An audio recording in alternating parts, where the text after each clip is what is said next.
आप आराम करें, इसके बारे में बाद में बात करेंगे। पहले तुम अपनी कब्र तैयार करते।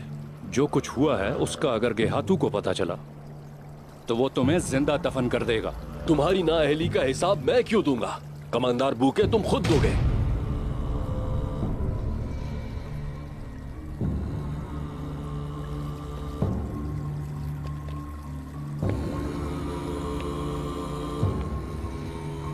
जो हुआ उसके जिम्मेदार तुम भी उतने ही हो जितना कि मैं। सोफिया के साथ हमारा खुफिया मुआहिदा मंजर आम पर आ गया है। अब गेहातू हम दोनों से इसका हिसाब लेगा।